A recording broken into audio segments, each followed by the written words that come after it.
Before we begin, let's take a few moments to realize how lucky we are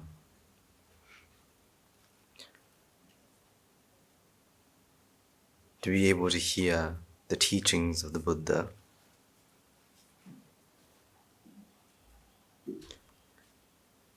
to be living a life that is blessed with Dharma and in the environment of the Mahasangha. So let's take a few moments to venerate the Supreme One, the Sublime One, the incomparable One, the one who spent many eons searching for the truth in the many eons in samsara, the Tathagata. Let's take a few moments to worship the Supreme Buddha by chanting the Namaskara all together and with me. Namo tassa bhagavato arahato samma sambuddhassa. Namo tassa bhagavato arahato samma sambuddhassa. Namo tassa bhagavato arahato samma sambuddhassa. What is the one thing in this world you cannot live without? What is the one thing in this world you cannot live without?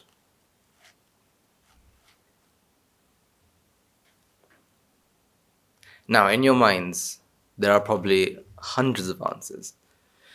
Different people will have different answers. Some of you will be thinking, well, I can't live without food. Food is so important to me. Some of you will be thinking, well, I can't live without my family. My family is the most important thing to me. Some of you will be thinking, I can't live without, I don't know, my job. My job means everything to me. Now, each one of us, each unique, each with a different mind that arises differently, will have a different thing to say. However, what makes us all unique also is what makes us the same. What is the most important thing to you in this life? Is your ability to be happy. Nothing more. And according to that fundamental thing, other things are built upon it. So your job, food, and for most of us, being surrounded by the Mahasangha, being submerged in the sublime teachings of the Dharma. That is what's most valuable, the ability to be happy. The ability to make choices that brings us closer to happiness. Because that's something that is unique to humans. Although, animals also have the ability to think. Animals also have the ability to, search for happiness. The one thing they cannot do is make choices. Make choices with intelligence. As we all know, the human beings are one of the most intelligent species on the planet. So far, they're the only species that can, invent, speak, and do all these magical things. However, what also sets us apart is our ability to think, our ability to make choices, our ability to use our intelligence to take another step forward, to be more happy. A tiger will never think, or a lion will never think, today, is it good to kill an antelope? A tiger or lion will never think, should I not hunt today? Instead, the moment it feels the urge, the same urge that we have, this rumbling in our stomach, it thinks, who's my next target?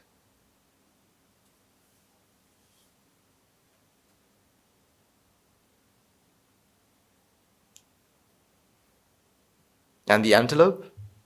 The antelope will never think, how can I share the grass that I found with others? Instead, how am I going to eat as much as I possibly can?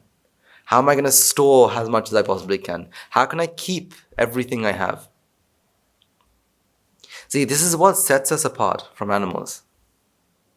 We have the ability to use our intelligence to make choices, to make this idea that, to change the way we behave, using our views to change the way that we behave. They say you can't teach an old dog new tricks. You can't teach an old dog new tricks. Actually, not just dogs. You see, we all have the ability to change. That is what makes us fundamentally humans. There is no human on this planet that says, I cannot change. Although they may think and believe it, it does not work like that. We all have the ability to change. So if you're someone who knows that you have these sort of traits, trust me, you can change. If you say that, how can I ever, live without drinking coffee in the morning? Trust me, you can change. How can I, for my entire life, I was addicted to my phone. How can I change? Well, trust me, you can change. That's what makes us human. Because it's not about being human or not. It's never about being human or not. It's about the views that we hold.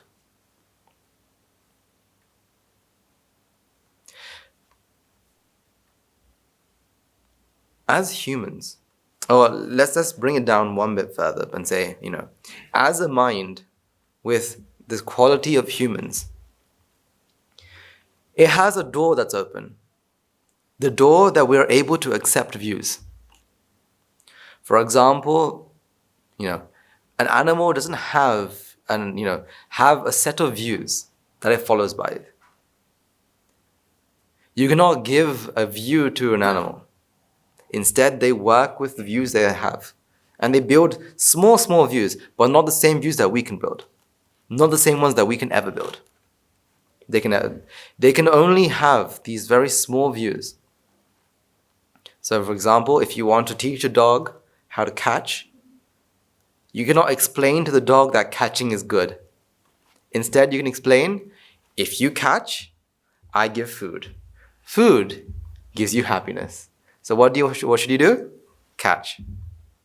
But for us, do we do the same thing? For you to do something, do I need to show you that you have to, you get food, you get this, you get that? No, all you have to say is, this is a very good thing to do. This is what makes us separate from animals. We're able to take in views. We're able to take new views and act upon it. That's why animals can't attain Nibbana. But humans can. What's the difference? Animals cannot take the view of Dharma. But humans, we can. That's what makes us very special. That's what makes us extremely special. We have the ability to understand the truth. We have the ability to, take one step forwards in understanding the truth and continue to do that. But animals? They can't. Whether you believe in rebirth or not, regardless, This is not about rebirth here. This is about the being of a human and the being of an animal. That makes us, and that's why human life is the most valuable. Human life is the most valuable. I remember a couple maybe years back, one of my teachers, the way they explained human life, how valuable human life is. Now, he asked me, have you ever, scratched a card for lottery tickets? Right? Lotteries. Yeah. Have you ever done it? And I said, no, I haven't. But, my father has. How many times has he won the lottery? Like, the big prize, the $1 million. And I remember telling him, I wish he did. Because then he could drop everything here and drop everything there and come here. And so he said, imagine a person was to, buy a lottery ticket every day and win first place. So the $1 million every day. That is equivalent. Oh, that's not still as equivalent as the value of a human life. It's like winning a lottery ticket every day. So imagine living a long life. You live up to 102. That's 102 years worth of lottery tickets. And winning each and every one of those. See, that's how valuable our lives are. Because you know how different we can have done all this. Just imagine how how many factors there have to be for you to be alive. What's one thing that never sleeps in your body? What's one thing that never sleeps? Your heart.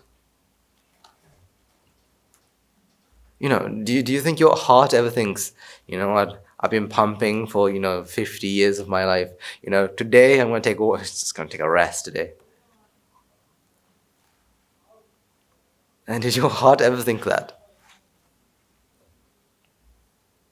Think about it. Think about how many hours a day it works. We work 40 hours a week and we think, what, I deserve a massive holiday at the end of the year. To rest, to sleep, to do what I like to do. But the heart has no choice. It has to beat. It has to beat. And think about how many things there has to be there for the heart to beat.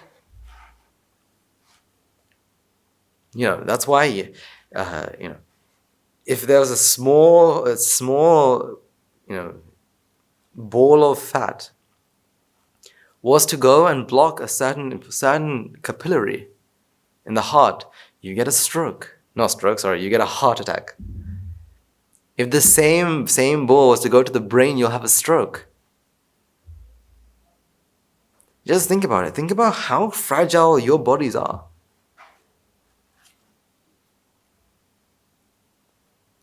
How fragile they are. How many things have to be there in perfect synchronization for you to be alive? You got the heart, the lungs, you got, the arteries, the veins, you have the digestive system, you have the enzymes, you have all these beautiful things that are all in place, that are working simultaneously to keep you alive. If one of them stopped working, let's take an example. Let's say the pancreas stops making enzymes for some reason. What will happen to you? You're no longer able to digest. No longer being able to digest, meaning no, it doesn't matter how much you eat, your body's not absorbing. And then you only have a couple of days to survive. Just a couple of days to survive. This is how fragile your bodies are. That's why it's like winning a lottery ticket every single day. One day, the next day, the next day. It's like winning it every single day. And yet we're still winning, aren't we? And yet we think we're still going to win, don't we? No, we never think, I might just pass away tomorrow. We don't think that. We have this internally. No matter how much we know that death is inevitable, that we're gonna die someday or another. Even though we know that, we still plan for the next week, don't we? You open the fridge and you open the your pantries and whatnot, and you say, okay, I have this much amount of rice left that will give me about a week or two more. I mean, think about this. Don't you all have an idea what you're going to do next week? For example, when I tell you next week we'll be having an ordination ceremony, so there won't be an English sermon, where will you be? I'll be in that ordination ceremony, watching these young men become monks. See, already you think that you're going to survive the next week. Already you have high hopes that you'll be there in the ordination ceremony. What about tomorrow? Tomorrow is Sunday. You have a plan for Sunday, don't you? Now, this is not me going, ranting on about, time and ranting on about, whether you'll be alive tomorrow. No, I'm saying you sincerely have a belief that you'll be there tomorrow. You sincerely have a belief that you'll be here next week. That you'll be here next year. That you'll be alive and breathing every year. That's why death is always a surprise. That's why death is always a surprise. You're always surprised when you hear someone has passed away. Because why? What do you always think? For example, when your dying grandmother, grandfather, right, they're going to die, finally passes away, you still have that, they passed away. That small amount of surprise is because you still believe they'll be alive the next day. But yet, your lives are the most valuable things. It's like winning a lottery ticket every single day. How, what's the probability of that? And there's 7-point-something billion people in this world. 7.8 billion people in this world. Think about how lucky everyone is. And yet, there's always these people who think, I'm one of the most unluckiest people alive. I have nothing. Just being alive itself is lucky. Just being alive itself is the most fortunate thing. But yeah, there are some people in this world who think, what's the purpose? There's no point. I'm so unfortunate.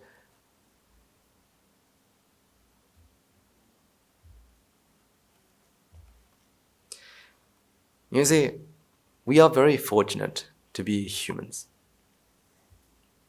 Now, if there's deities, you'll be fortunate to be a deity. But, we're all humans, so we're talking about humans here. We are all fortunate to be humans. All fortunate to be born in a time where, the Buddha's Dharma is on a rise. If we were to take, go back probably 200 years, 300 years, you and I wouldn't be talking about the Dhamma like this. Go back before the Buddha was even alive. So go back 3,000 years, you and I won't be talking about the Dhamma. You and I will be talking about something completely different. We are all born in the era of a Buddha. A time where the Dhamma is very, very,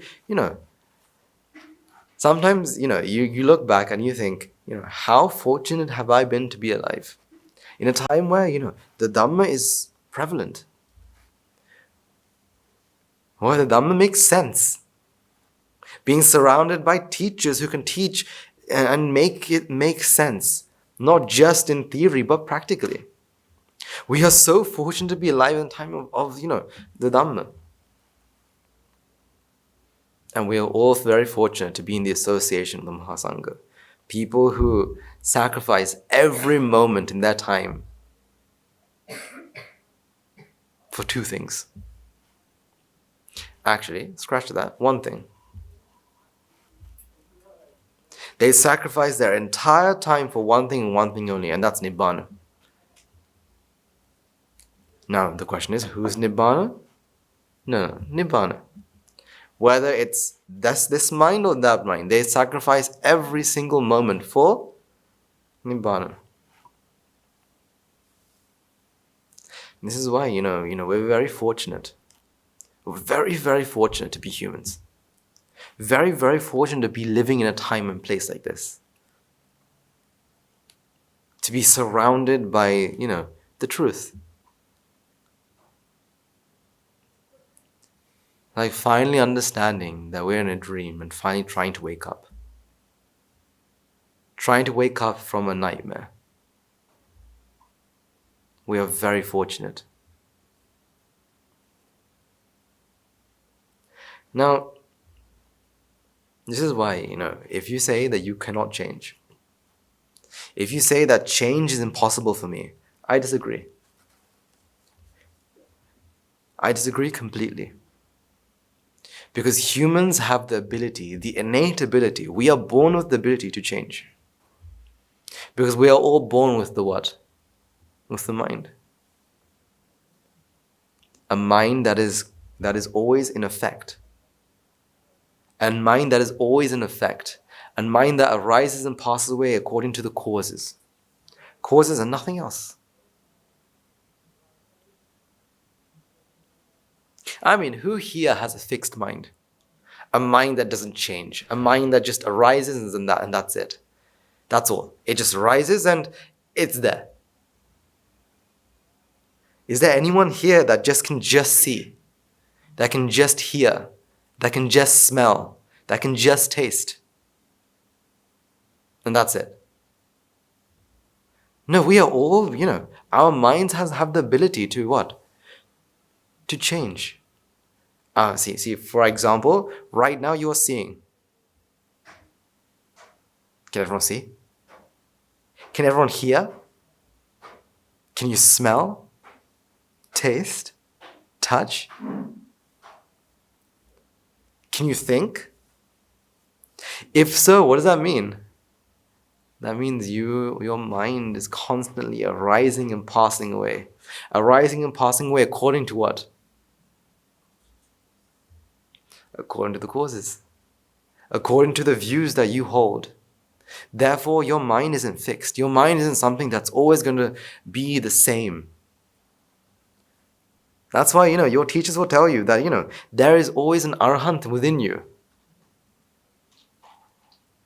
There's an arahant within you. All you have to do is remove the parts that are unnecessary, and the arahant will come within you. Which means what? Which means we all have the innate ability to change. We all have the innate ability to change ourselves, to become better, to become one bit, to change our ways.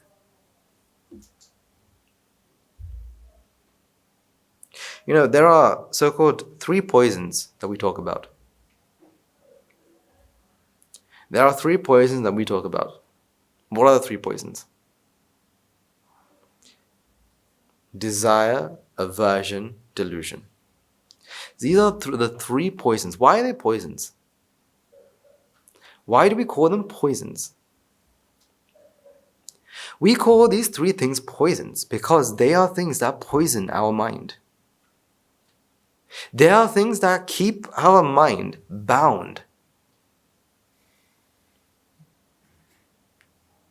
They're the ones that feed ignorance. They're the ones that keep us bound, to keep us attached to our lives.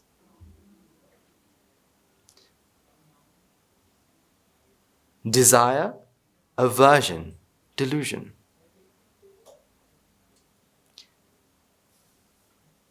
Now, with desire, with aversion, and with delusion, they are all because, of course, they're all because of ignorance. They're all rooted in ignorance and attachment. Without ignorance or attachment, none of these three would be there. None of these three things will be there. Without ignorance, none of these three things can be in existence. Because what are they? They are also what? Cause and effect. Only when the causes are there do we have the effect of these three poisons. So without ignorance, these three things will not be there. Without attachment, these three things will not be there. So even these three, they are also things that can change. There are also things that will vary according to their causes. Now, as long as we have ignorance, these three things will be at play. Desire, aversion, delusion will always be at play.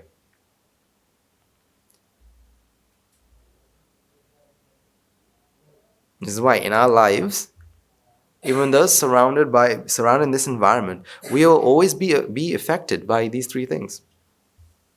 Now the question is, how well do you know?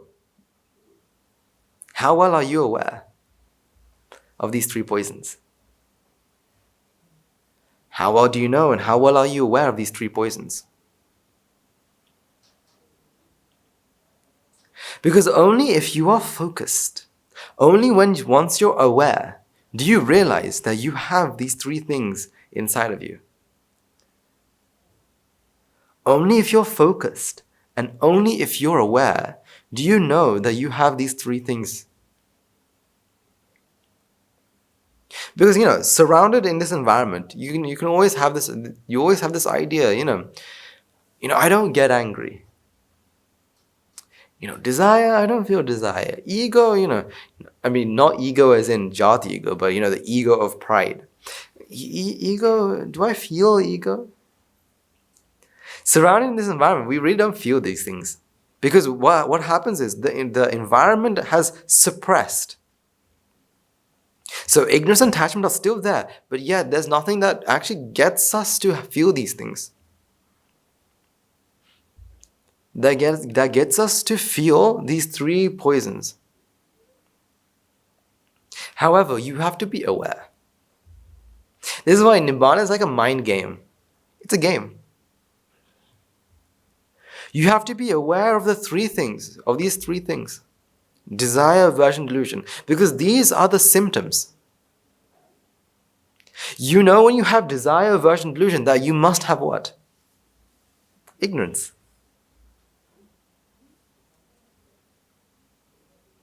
If you know you have desire, aversion, delusion, you know you have ignorance. These are the symptoms of the main cause. So this is why we have to be very aware.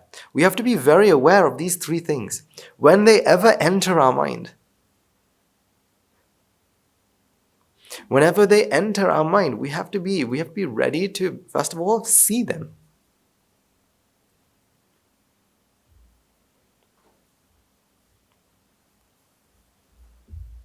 You have to be ready to see them. And that can only happen once you enter the idea of practicing the path. Because once you realize that desire, aversion, delusion are all problems, does your mind start to focus on them? Because if you don't see desire to be a problem, does your mind focus on it? Can your mind focus on it? So you've never thought that eating, me loving chocolate is a problem. Does your mind ever question it and say, you're eating chocolate today. It's a bad thing, isn't it? No, your mind will never question it because your mind has seemed to accept it to be normal. The other day I had the fortune of I had to leave at the gates of the monastery for, a small sermon. And it was very funny because I had a traffic light. The traffic light was green. So the car was meant to go. However, a very, I want to say naive, but a very, we'll call them naive, very naive, not child, but a full-grown adult was crossing the road. Now, the problem isn't with them crossing the road. Although it's green light, and so the traffic light means that, the car, we have full permission to go forward. But they were crossing the road. The problem is they didn't know that they were crossing the road. Why did they not know? Why do you think this middle-aged person was crossing the road but didn't know they were crossing the road?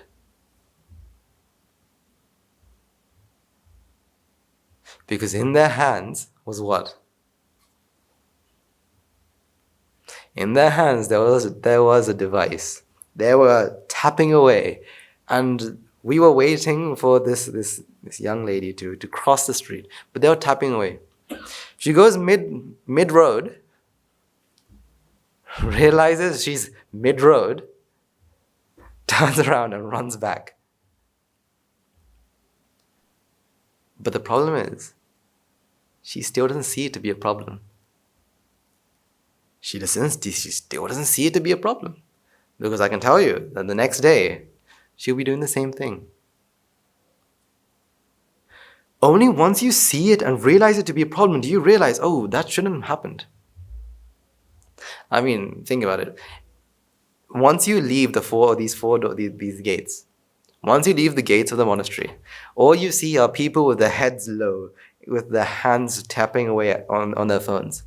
Or, at least the phone in their hands. Now, when you have something at hand, what does it mean? It means you're ready to use. It means you're ready right now to use it. For example, right? You don't keep your keys in your hands. Car keys, put aside. But your house keys, you don't keep them in your hands. You keep them in a pocket or a bag because you only use them to what? Open a door. Open what door? Your home. But if you keep a phone in hand, it means that you're ready to use it. So if you take just, you don't need to go far. Just look outside the gate. And all you see are people who are ready to use, and they don't see it to be a problem. So desire, aversion, delusion are the same thing. If you don't see them to be a problem, if you don't see desire to be a problem, you don't notice it. If you don't see aversion to be a problem, you don't notice it. If you don't see delusion, or if you don't see ego and pride to be a problem, you don't see it. It hides in plain sight.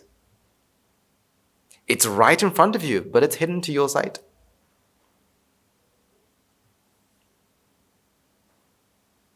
So the first thing to do, we have to understand that desire, aversion, delusion are a problem. They are something that are there that poisons the mind. They're continuously poisoning the mind. But aversion is very special. Aversion is something that everyone understands to be, something that is bad. Only in the very, very top level do we see aversion to be bad.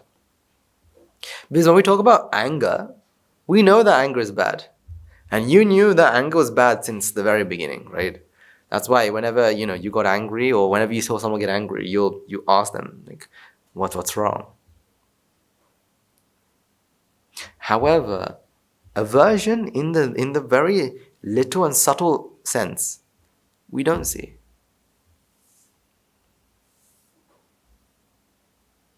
For example, when someone bumps into you accidentally, if you still feel, why did they bump into me? That is also what? Aversion. If you were to go to, say, the Dhamma hall, and there is no chair, or the chair that you normally are on, or the road that you're normally on. It's because I know that some people, they book chairs early. They book chairs early. I mean, it's not just something that our devotees do. It's something that I know that our Shravika, Shravikas, as well as our monks, our Anagarikas, we all have this ability to book chairs. When we book a chair, sometimes the bookedness of the chair changes. Sometimes the bookedness of the chair, the bookedness of the chair changes. So, it was funny because once I've seen this happen. I think before Guru Narak's sermon, there was a chair that had a bag on it, which technically means it's booked. A person wanted to sit on that chair. So instead of choosing another chair, or doing the worst thing to do is to pick up the book, the bag, and put it somewhere else, because that's wrong. So this person decides, they booked the chair, right? So they picked up the chair and put the chair somewhere else and replaced the chair. So the chair isn't technically booked. But let's say someone does book a chair, right? You place a bag or something on a chair and you leave. And you come back and you see that someone else has sat on it. Now, because we are all in the monastery, yes, and we all understand, what you give is what you get. And so you don't really react to it and you go, it's okay. I'll look for a different one, it's okay. However, in the back of your mind, you feel, they took my chair. They took my space. Even now when you say it like this, you understand that's a problem. But when you are in that situation, you don't realize it's a problem. It's hidden in plain sight. Aversion is hidden in plain sight. Only when it's really big do you see it very big. So, it's very, very awkward to see when people, I don't know, it's very awkward for me at least, when you see two people, get really angry with each other. It feels really different because, living amongst all these great people, you don't see many occasions where people are shouting at each other. So when you take us, when you hear stories about people shouting at each other, it seems really strange. We see those things to be a problem, but when someone takes our seat, we don't see that to be a problem. When you turn on a fan, it's not working. I don't know if you've ever experienced this in Dhamma hall, but if you ever try to turn on a fan on Dhamma hall, sometimes, there's a very nice diagram with the fans numbered and whatnot. But sometimes you turn on what you think the number is, and you don't check if it's left or right, or you don't check the number, and you turn on a fan and a different fan is on. And you think, and you turn back off. You turn on the next one. Even that is what? That is aversion. See, desire, aversion, they hide in plain sight. Let's take ego. Ego is one of the greatest things, because it has an invisibility cloak that it puts on every single time. Something that keeps it hidden until you really do focus on it, because it's something that is there all the time.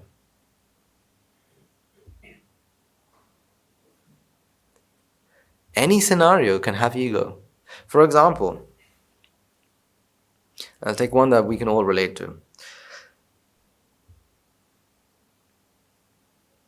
And let's take the example of the chair again. When someone takes your chair, if you say something, right, you are saying it because they've taken whose chair? My chair. Why did they take my chair? And you say, excuse me, you've taken my chair. You'll say that not only because you're angry, but also because you feel what? Ego. Because why? Let's say your chair's been taken by Guru Narak. Would you ever go and tell him, Guru Narak, you've taken my chair? No, you say, the Guru has taken my chair. He's so what a merit, how meritorious am I? I have given.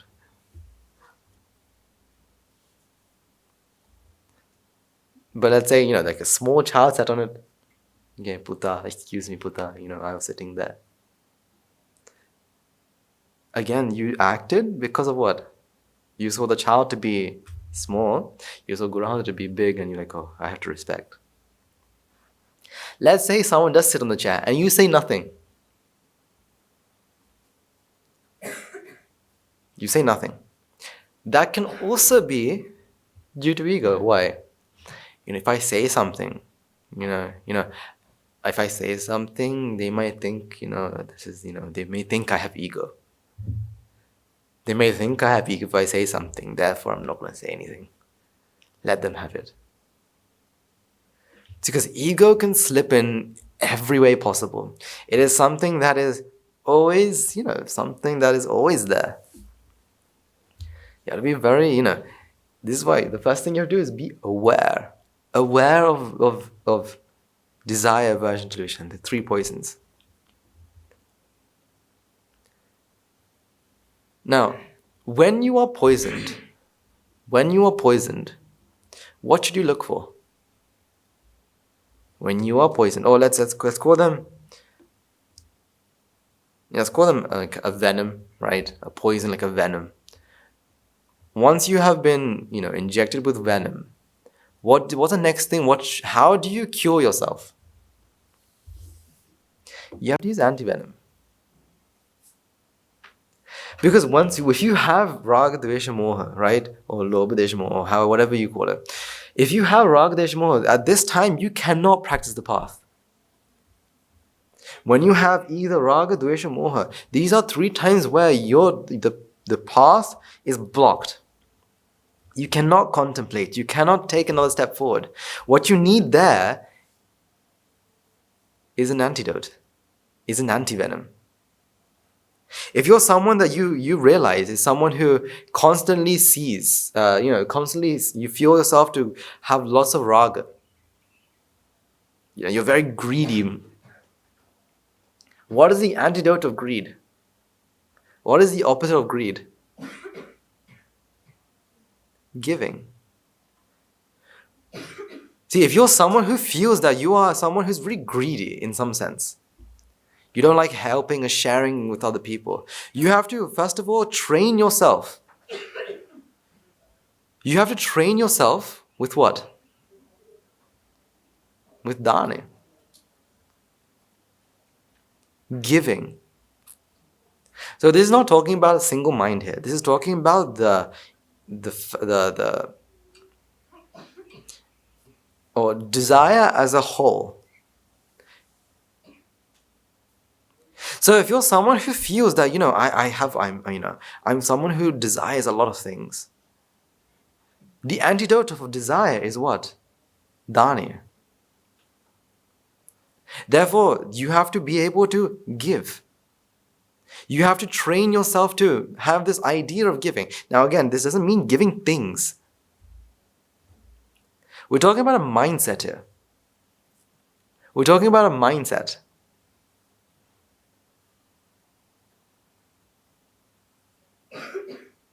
This is pratipada. This is the practice. Now that's dana, right? Or that's desire. What about if you're someone who gets really angry? What is your antidote? What is your antivenom here? If you're someone who gets really angry, what is your antivenom? Metta. If you're someone who gets angry, your antidote is what? Loving kindness. This is why we have, Sila Pranabhuti Ngiri Hita Anukampiya. What is this? Antivenom for what? For what? Anger. Because remember, desire, when you have desire, aversion, delusion, you cannot practice. Therefore, if you're able to switch, because this is all habits. The moment you feel desire, you will habitually do things. Whenever you feel anger, you will habitually do things. What you have to do, you have to change the habit. For example, let's say you're someone who gets really angry very quickly.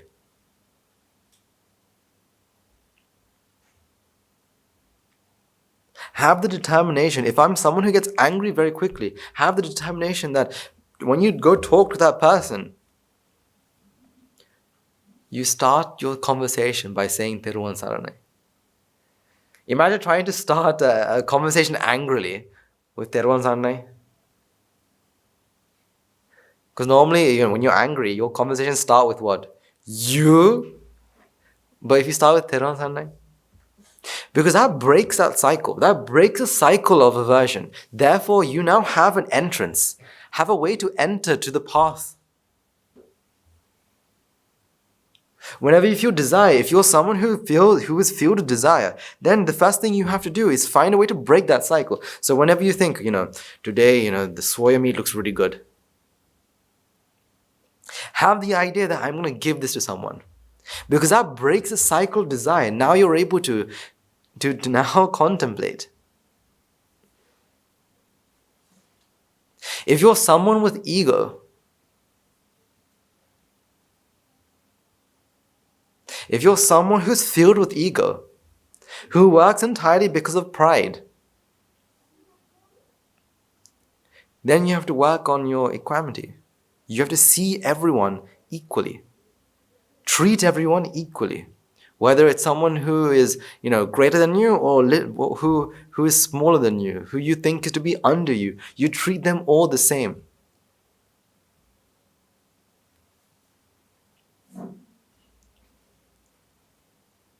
Dana, metta, upeksha. Don't they sound very familiar? These are just 3 out of 10. This is why they say you have to fulfill your paramitas. These paramitas, these perfections, are the antidotes. These are the antidotes to raga, desha, moha. These are the antidotes to your lives.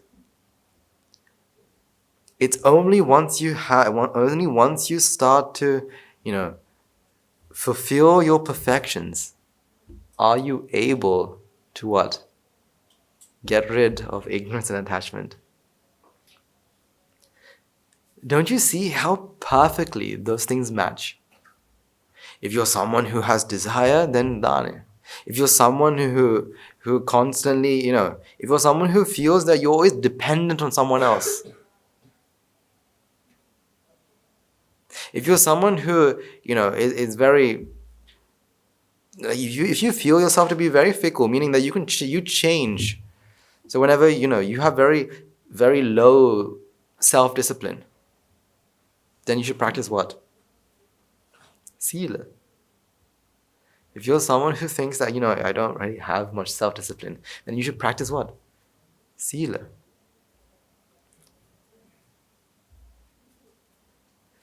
You see, these 10 perfections, this is your pratipada. This is why your teachers have given them to you, whether you know it or not. Your teachers have made it that these perfections, you practice them unknowingly. For example, having your teachers told you to at least go to to spend 5 to 10 minutes and chanting the Buddha or chanting our Maitri. What's that for?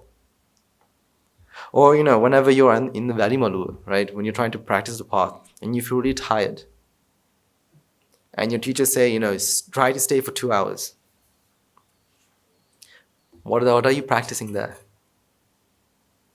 Or, waking up at 4 in the morning for our monks and anagarikas and also anagarikas to attend the Nyaya. 4 in the morning. What is that doing?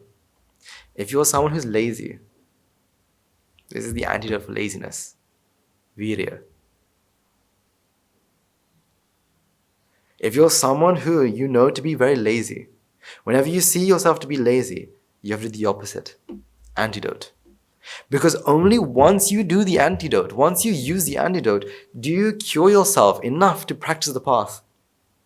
Because if you're lazy, if you're lazy, if you let yourself to be lazy, what will happen is you are blocking your path to Nibbana. You see, you have the venom, then you have the anti-venom. If you have, see, all you have to do is, it's a mind game. It is always a mind game. This is why you have to be very aware of your own mind. This is the thing, your teachers can't do this for you. Because your teachers don't know your mind. Your teachers can't read your mind. No one can read your mind except you. If your teachers can't read your mind, then only you can do this. If you ever feel yourself to have a defilement, if you feel a defilement, you have to use your antidote first to open the doors for you to practice the path. That's why when you are angry, can you practice? When, let's say for today for the alms giving, they're gonna give, I don't know, let's say it's someone's birthday, and so they're gonna give a massive piece of chocolate cake for everyone who comes today. Let's say. Now let's say you love chocolate cake. Now you're filled with desire. Would you practice? I hadn't had this chocolate cake in so long. Let me enjoy this chocolate cake. That's the first idea that comes to your mind. Because when you have desire, you don't think about contemplating. So what do? You add what? You do what? Add the antivenom. You like chocolate cake? Let me give part of my chocolate cake away. Now, once you have thought at least about giving, you've opened the doors. Now what? You can now contemplate. Why do I feel desire towards chocolate cake? What is this chocolate cake? Now you've entered. But if you continue to stay in the loop, you'll forget. And that's a moment that you wasted, that you could have contemplated. Venom, anti-venom. This is why it's a game. It's a mind game. That's why, it's a game that you can play not only in the Varimaru. It's not a game that you can only play when you're meditating, contemplating. It's a game that you play throughout your life. Wherever you feel that you are, this over here, I can feel my defilements. That's why the more you practice, the more levels the game has. Just start small. Don't take a big step. Like I said, if you are angry, start with the Theruvan Sarnai. It's not big, but it's massive. It's a habit that is not big, but it's massive. It's not a big thing. What you have to do whenever you're angry is to, before talking to the person, to say Theruvan Sarnai. But that opens the gate for you to contemplate. It opens the gate for you to contemplate. That's what we need. We need to give ourselves more and more environment. We have to change our environment more and more to make it conducive for Nibbana. That's why, being surrounded by people who are also doing the same thing is very, very useful, very, very virtuous. That's why, this is why you have to be very observant. There will be people around you who will do sort of things that you can take from them. There are people who have done these sort of things. These are your teachers. Ask them. If you ever see someone who who used to be angry that are no longer angry, ask them, how do you do it? Because remember, the Dhamma is just one part of this. The understanding is just one part. The other half is what? The practice.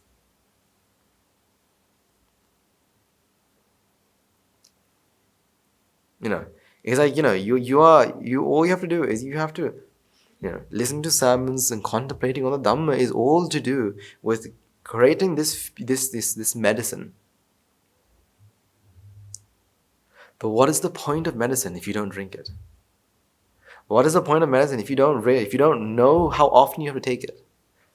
That's why, your doctor, when they give you medicine, they'll give you time. They say, take one in the morning. They say take one in the night. They say take one every 6 hours. Dosage and time. You have the medicine, the Dhamma medicine. Now you have to find the dosage and time. The only way you can find that is only you can do that. Is by looking, introspection. Looking at yourself, looking at your own lives to find it. What is my dosage? Therefore, next time you are angry, now you have the dosage. You know what the time to put it. You put the medicine and it heals. You put on the medicine and it heals. That's all we have to do. That's all we have to do. Whenever you feel your mind, this thing, you have to be very, very careful.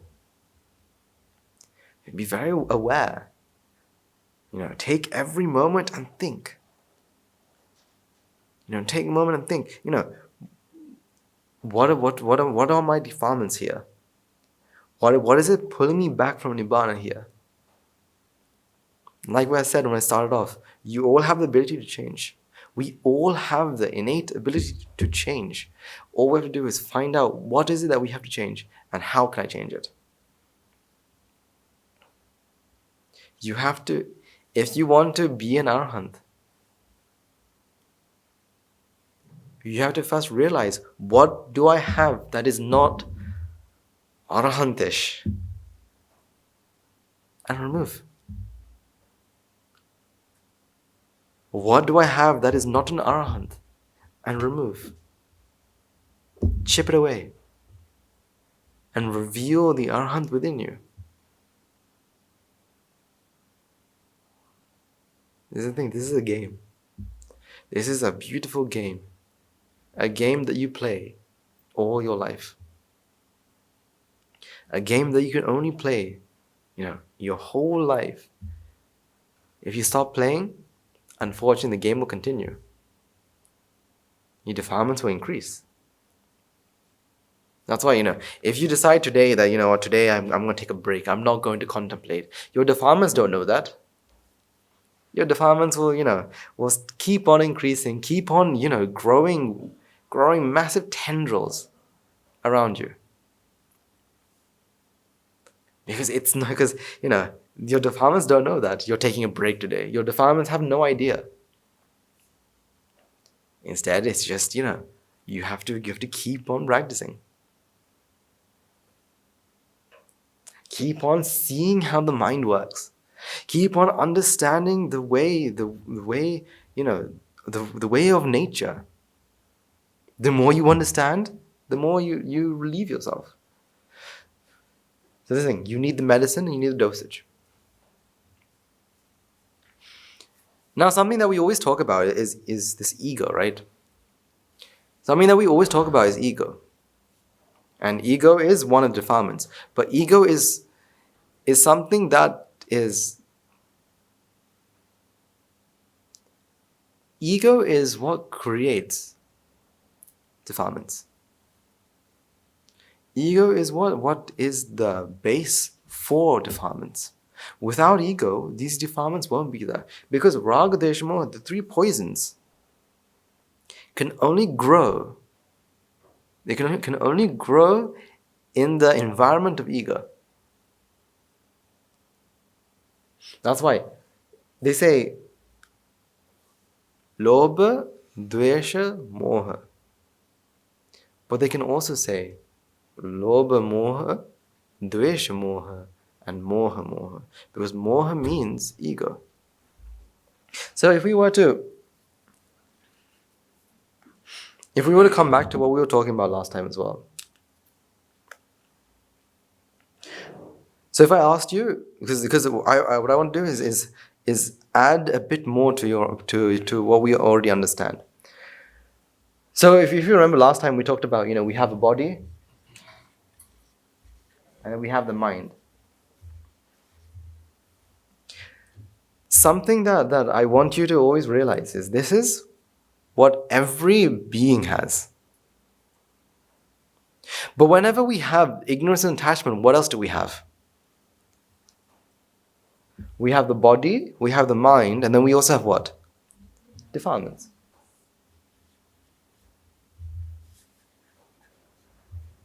We have the body, we have mind, and we have defilements. Now, what is very nice to think about is that, if we were to take everything, right, and see people as people? No, to see people as a body and mind defilements. If we're able to see that, what you realize is, what is a body? A body, if you look at a body, and if we, whenever you have time, right?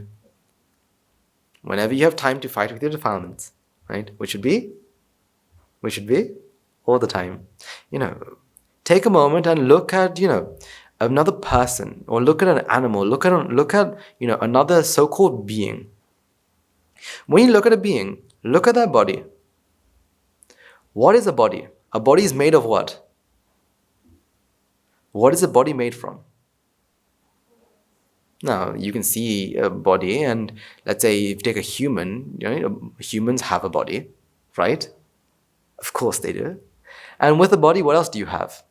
For that to be a body, what part of the body can you see? You see an organ. The biggest organ of the body, what is that? Skin. You see a skin. You can also see what? You can see movement. What is movement? What is movement? Movement is, your body using some sort of energy to move. So the body, so we take skin, and then you can also say, you can see probably a skeleton, right? So when someone smiles, you can see part of their skeleton, right? Their teeth. Then you can also see, their eyes, you can see other organs, and you also know that there are other organs at play. So, there's heart, there's lungs and whatnot. But you can break that down further. You can take the body and break it down further, and you say, organs are made out of what? Tissues. Not the tissues you blow your nose with, but tissues in the sense of, different cells coming together to do a certain function. Right? So tissues are made from cells. Cells are made from proteins. Proteins are made from what? Atoms. Now, we can say that, we can also go further and say what are atoms made from and whatnot. But we know that even atoms themselves, right? Anything that has a form has some sort of atoms involved. We can say that these atoms can be broken down, and fundamentally these are all what? Energy. That all this is what? Energy. So the body, because we have two types of energy. One energy is, heat energy, light energy, and those sort of non-formed or energy that doesn't have a form. And then you have dense energy like atoms, like electrons, protons, neutrons. These are all just energy. So what is a body? A body is energy. So when you see a body move, what are you seeing? You're seeing, this condensed energy. Also, you can also see movement, which is also what? Energy itself. So a human being, or the body of a human being, is what? Made of what? Energy. The mind is also what? Energy. But what about defilement? So we have, if you say for the body, you have kinetic energy, you have heat energy, you've got chemical energy, and then you also have electrons, protons, and neutrons, which are condensed energies. Now we say that there's the mind energy. Do we have defilement energy? Ever heard of ego energy? Ego energy. What is the defilement energy? Is there defilement energy? Because what is ego? What is ego? We all know about defilement process, right? We have what? Can you see the bottom here? No, right? In the defilement process, we have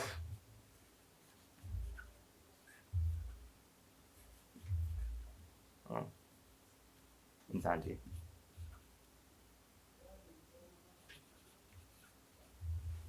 We have ego. Something that I really want you all to remember is, what is the result of defilement energy? What is the result of the defilement energy? Ego. Ego is created, right? Ego is created, and therefore there's a separate thing that says that's ego. Ego is created right here. At the end of this process, we have what? Ego. Ego is created. And that ego is what we call I or self. Agree? Agree? What's created? What is created? What is ego? Is ego created? Is ego created? The end of this process is ego. Ego is created. Fine. Ego is manifested. What is ego? So when you say manifested, right? This is manifesting, right? This is an object. Agree? The object of ego is manifesting. The object of ego is manifesting. Ego is an object. What is ego?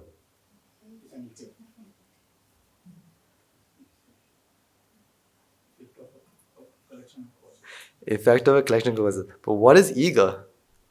Ego is a? It's a feeling, thank you. Ego is a feeling. Nothing is created. There's no object or thing. Because something that we can sometimes fall into the trap of is, when we think about ego, we think, because when we talk about ego, we're trying to place it somewhere. We're always trying to relate it to our lives. And so we think I is equal to what? Ego. I and ego are two different things. I is non-existing, and ego is a feeling. I does not exist, but ego is a feeling. Now that's something that you have to continue to realize, because ego isn't something that's created. Ego is not a thing. Ego is a feeling, a sense, a feeling that the mind feels because of what? Because of ignorance and attachment, and the process, this process gives rise to a feeling. And that's very, very, very, very important to understand. That it's a sense, it's a feeling. Not that something or someone is created. It is just a feeling. The sense of self and I are two different things. What is I? What is I? I is ego? I is not ego. Because if I asked you, who are you? You automatically have a feeling of what? of this fixed, non-changing, this forever being. This forever being. I have been alive for, 30, 40 years, 50 years, and I've lived such this sort of life. I remember when I was 5 years old, when my mother said to me, that is I. I is not a feeling. I is not a feeling. I is a fallacy that the mind also feels, but it's a feeling that's created upon ego, upon jati.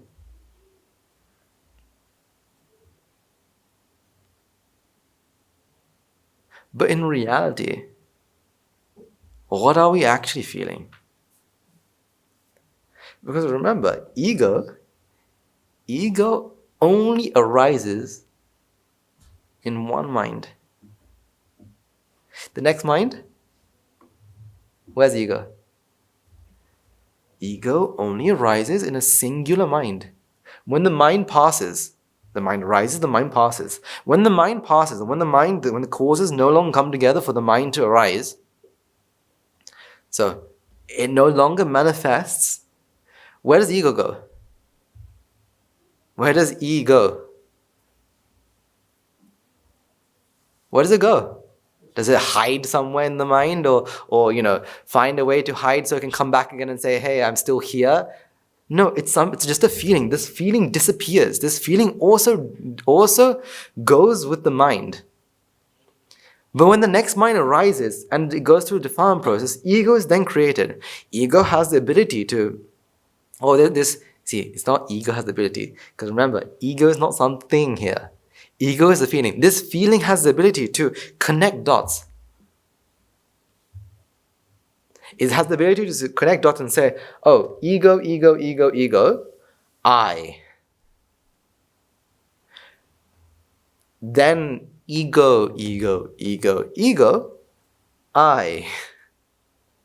Talks about the past and the future, when either one of these are not there yet. See, if you understand that it's ego, you can't call a past, because ego is only manifested in which moment? Only in this moment. Even ego is manifesting in this moment. But yet, you create. This feeling creates another feeling. Feeling creates a feeling. See how weird this is? A feeling creates another feeling, thinking that it's not ego, it's I. It's not ego, it's I. I am here, I am this, I am that. But remember, this is just a feeling. No one is created. Nothing is there. It's just a feeling. Because there's no ego energy. There's never an ego energy. It's just a feeling. But there is a mind energy. There are, condensed energy and non-condensed energy. Technically, non-condensed energy includes mind energy and pure energy. That is what's actually there. But because of ignorance, we create this ego, this idea of something completely different. Oh, it's separate.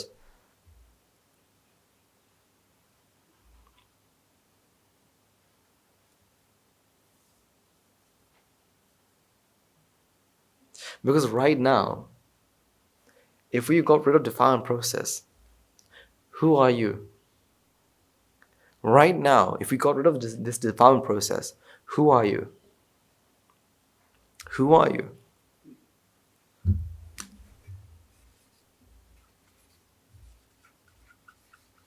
If defilement process is no longer, who are you? Who are you? Who are you? Do you see, we always have we have an answer. Who are you? If defilement is not there, I am mind and body. No, I am not there. I is a feeling that when defilement is gone, it's not there. Then you can't say I am the mind, I am the body. No, that can't be. Instead, what? What is it then? Mind happens in a so-called body. Because right now, what is actually happening? I am seeing. I am hearing. Right? That's what's happening, isn't it? No. Seeing is happening and defilement says, I'm doing it. Hearing is happening and defilement says, I'm doing. Because, because if we take a big step back and we actually look at seeing and hearing, you feel that seeing is something that I'm actually doing. I am seeing, I am hearing. But actually, when you talk about the mind arises with just sight. Sight, when I mean sight, I mean sight mind, seeing mind, which is Rupa Vedana Sanya Sankara Vijnana, right? It arises with the sight mind. You are not there. You are not there. So when there's no defilements, who are you? You can't give an answer. You can't give an answer. Because you are what? You are what? A feeling. The other day I was talking with some of our monks and a very nice point came up.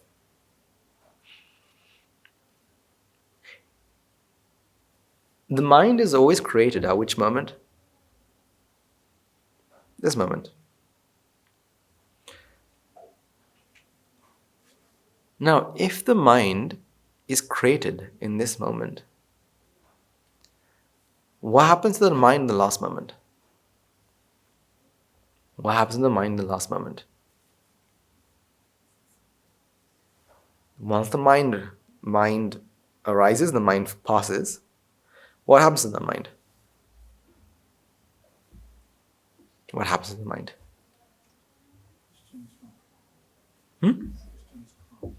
Well, then what should the question be?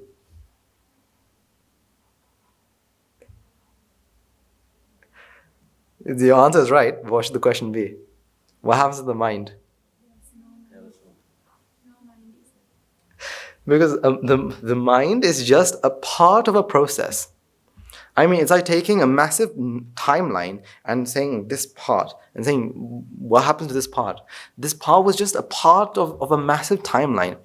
Your answer is very right. You can't ask what happened to the mind. The mind passes, but the energy goes somewhere. It goes somewhere. Some of the energy is stored. It's stored as what? If there is ignorance, right? And if the defilement process occurs, some of the mind energy is trapped. Sent off to what? Sent to where? Is stored. It's when I say condensed, I don't mean form. It's not. The energy is condensed into vipaka energy, which is so-called stored until the right environment. So what happens to the mind, the previous mind? It disperses. Now, what about the future mind? What will happen to the future mind? The causes will come together and an effect will arise. So, dispersion and the coming together of causes or energy. So, this is like a continuous process of taking energy, dispersing it, taking energy, dispersing it. Because of defilements, what happens is that some of this energy is stored and sent back for another one. But in reality, if there was no defilement process, when you realize this is just a feeling, now it's just taking, releasing, taking, or causes come together, energy coming, energy going, energy coming, energy going, until the machine of the mind no longer comes to being, comes to work. And this is very fun. This is very interesting because,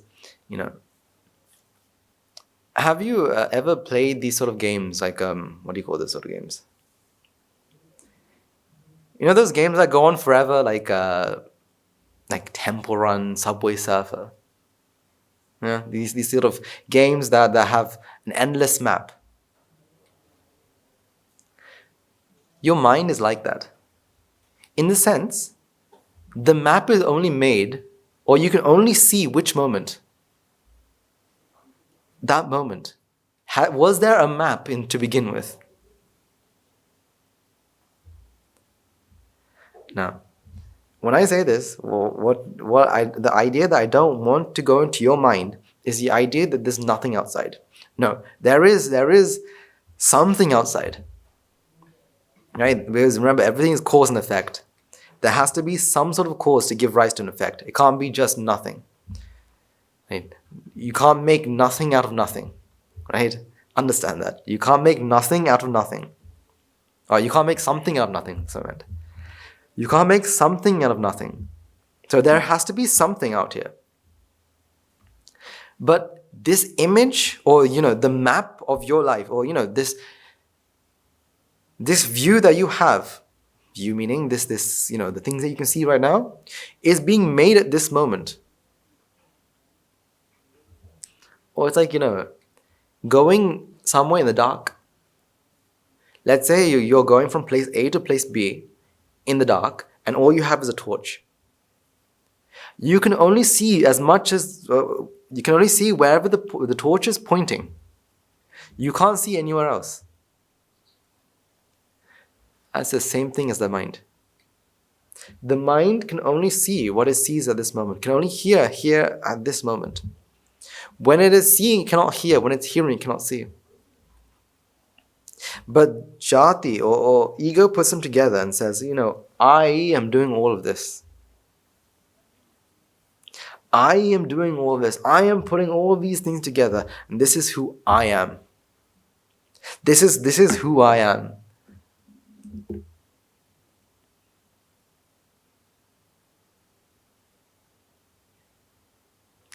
So, who are you? You are a sense, a feeling that is there because of this process. But who are you? Just a process. Who are you? Just a process. If you think about it, it's impossible to talk about reality. Talk about reality using words. It's impossible because now I is just a feeling, right? So if I asked you, who are you? Again, I is just a feeling. Then what is happening? Then you have to ask where. To you, I is just a feeling. It's very, very difficult to talk. In reality, it's impossible. Because remember, language is always there for who? For jati, for ego. Language is there for ego. For ego to continue to grow. To continue to do what it's doing. To convey stories. Because that's what scientists say, that language was created for people to convey stories. Back then in the caveman era, people will gather around a fire to give stories to one another. Stories is basically what ego does. You think about it, that's why we like what we like, because there's a story. Yeah, even with paintings, we love paintings with stories. I remember once I had a friend who was really good at art and wanted to be an artist, until another person had told him, your artwork will sell for millions once you pass away. Once you die, your artwork will sell for millions. Because only then do they have a good story. For example, if we took the life of an amazing artist, Vincent van Gogh. When he was alive, he would be giving his, he would be trying to sell his paintings. Not a single person will buy it. They'll call him crazy, they'll kick him away, and do all of this. And then he fell into a great state of depression, but still drew. And then he took his own life. And now his paintings are stored in massive museums, art museums, not just because of his art, but because of the story behind it. This was the last painting he drew before he took his life. So people will be staring at this drawing, trying to understand his mindset. Because they love what? Stories. Because ego lives in stories. This was the time where he was really happy, and look at the colors that he's used. Trying to understand, look at all these beautiful colors that he used, because he was happy. And then after this moment, look at the colors he used. Why? To create a story, because ego loves living in what? Stories. So we've got the mind, we've got the body, and defilements. Defilements, ego. This is why you cannot talk about anything without talking about ego.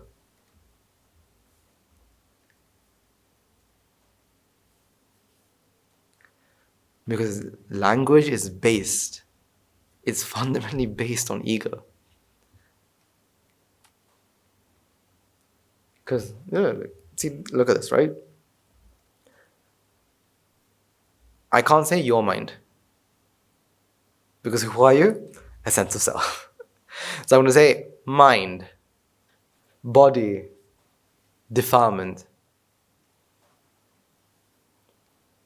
And that's all I can say. Look at an animal.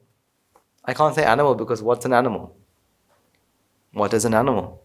Also what? A sense. Because where is that animal? No, the animal has a body. Because next time you get to walk around and you see an animal, just look at it. What is it? You can see a body. If it's moving, and if it's sensing the world, you can give a good guess and say it has a mind. You can't say for certain it has a mind. You can never certainly say something has a mind. How? How can you do that? Just because something moves, can you say it has a mind? Go back, say, 300 years, right? And let's take one of these excavators 300 years back, right? Right, let's close off the driving seat, right? And we put the excavator, right? Excavator or the JCB 200, 300 years back. People would have believed that was an animal. People would have believed and would have worshipped this massive beast. Only because we know how it works and we've seen drivers get in and out do we know it's not alive. So we can only guess and say that, there's a mind. And if there is a mind, we can also say if there's ignorance, that they also have a defilement process. How do we check that? Technically, you can't. How do you check if someone has defilements? How do you check? Try scaring them? But if you ever see them have desire, aversion, delusion, you can say that yes, they have what? Defilements. But still, even desire, aversion, delusion, you cannot be certain and say that they have. For example, let's say you do something wrong. Let's say you break a chair. For some reason, you decide to use something and you've used it wrong. You used the chair wrong, and therefore the chair is broken. And Arihatan comes and starts to shout at you. For the reason that that mind wants to give this mind views. Therefore, it uses shouting. Does an enlightened have aversion? But you can think. He was shouting at me, and therefore he must have aversion. Therefore, defilements. Still, it's an enlightened someone who's an arahant doesn't have defilements. So you can't actually judge another person. Again, you can only estimate. You can give a good guess and say, maybe. Maybe they have. Maybe they have. But see the world as it is. So remember, to enter this, you have to use your anti-venom. Only then can you see it like this. This is the practice. So again, right? Who are you? Where are you?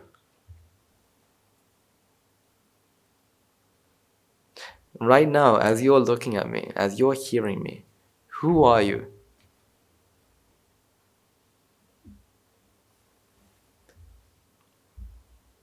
Just a part of this process. But actually, this is what's really happening. This is just a feeling. It's just a feeling. This is why, ego finds its way to slip into everything. For as long as these are here, this is here. For as long as ignorance and attachment are here, this is always going to be there. This is why it's you have to be very aware. You have to be very aware. Be very aware about your own mind. Because only if you're aware do you realize what's actually going on. That ego is just a sense. So who's talking? Who's talking? Who's talking? A mind, body, defilements. Who's listening? Mind, body, defilements. Who's going to go for alms today? Mind, body, defilements. Who's going to go home today? Mind, body, defilements. Try to see yourself as well as other people as a mind, body, defilements. Try to see other people to be mind, body, and defilements. It is difficult. Because why? You always see, oh, she did this, he did that. Guru Handru is going to do a 7 today. But who is Guru Handru? Question's wrong. What is Guru Handru? A mind, a body, defilements. Now, does that mean we can't respect? No, it means we can respect more than we respected before. Why is that? Because now we know that it's not about a body because who is Guru Handru? How do you identify Guru Handru? How do you identify your teachers? We're using which one? You identify your teachers using the body and body alone. That's why, Guru Handru is just an image. But when you realize the body and mind defilements, now you're respecting not just the body. You're respecting the mind as well. You're respecting the reduction of defilements. Therefore, it's no more than a person now. Now you're respecting energy. Now you realize it's not just a person. You're respecting energy. The energy of the Dhamma, the energy of the Mahasangha, the energy of the Buddha.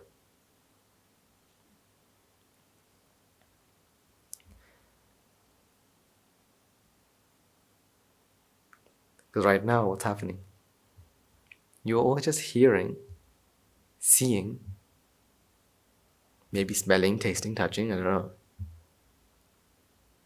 But where are you in this equation? Just a feeling.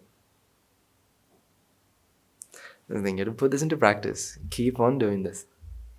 Because this is the medicine. This is the medicine. This is part of the medicine. It's part of the medicine. Now, what good is it having just medicine if you don't take it? You have to put it into your lives. Put it into every place you possibly can. Find out its dosage. This is why, discussing the Dhamma is very important. This is why, listening to sermons, discussing, talking with one another about the Dhamma is very important. Because you get the dosage, you get the medicine. But no one can make you take the medicine. You can have the most strongest of medicines that they can never find. But there's no point if you don't use it. There's no point if you don't use it. So take Dhamma, put into practice, and unleash, get rid of what's not supposed to be there, and reveal the Arahant within you.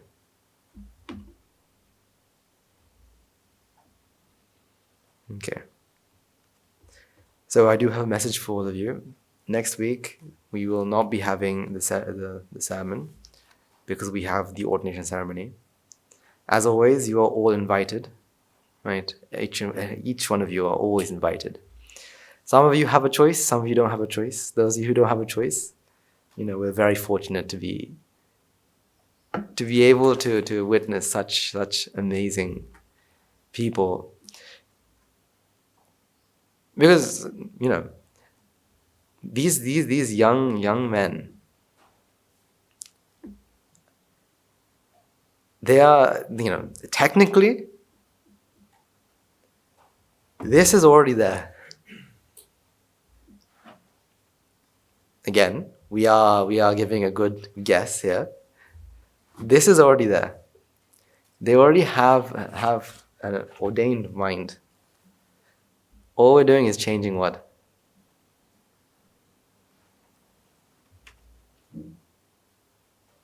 All they're doing is, technically they all have shaven heads.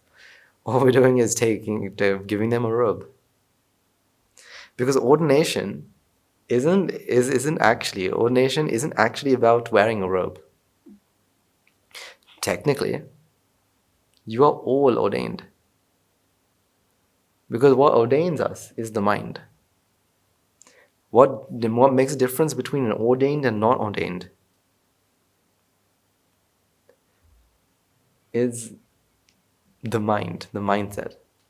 That's why it doesn't matter whether you have, a robe and a bald head. Or the mind is the mindset you have, whether you have an ordained mindset.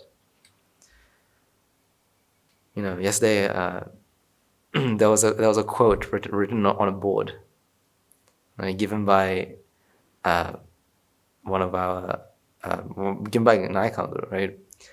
And it says, ordination is like living like a beggar, but dying like a king. Because their lives will be the same as an anagarika, as a monk, right? Except that they're wearing a robe and a bald head, and they still have responsibilities, they still have to do things, right? But they will live with the bare minimum, right? Begging for alms, living wherever their teacher tells them to live. But if they do their ordination properly, they'll die like a king. Because then defilements are no longer there. No longer need to be worried about, what's going to happen, who's going to do what, because they have the Arahant within them. So again, you are all invited to the ordination ceremony to bless. I do hope you come and bless each of our, how many anagarikas? 13? 13 of our anagarikas, bless them wholeheartedly to have a successful ordained life and die like a king. And also not to forget that we do have our Malmurap incomers.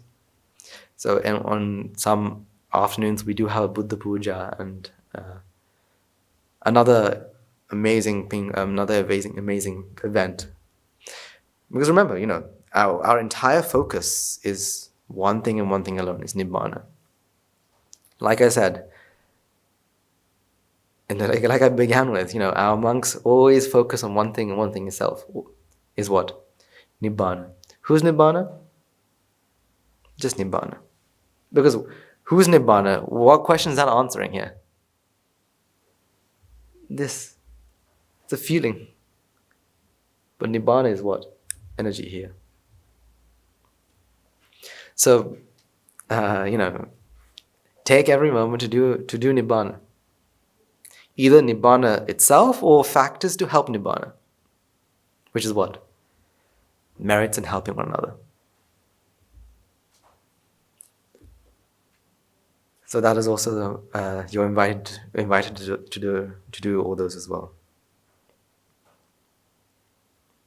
Do we have any other messages? No? So practice and practice. The more you practice this,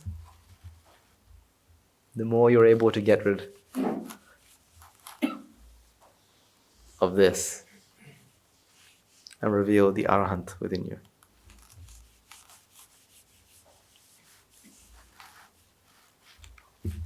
Okay, let's take a few moments to transfer merits and conclude today's sermon.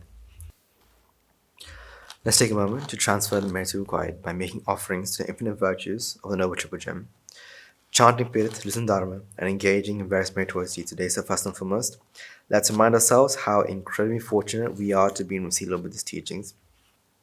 And with immense gratitude, let's transfer the merits to the Bhikshu Bhikshunis, Upasakas Upasakas, who since time immemorial have protected and preserved the sublime teaching of the Buddha, and pass it down through the generation of a noble lineage in the form of the Tripitaka, which is thankfully available to us today to study, to understand, to comprehend Dhamma.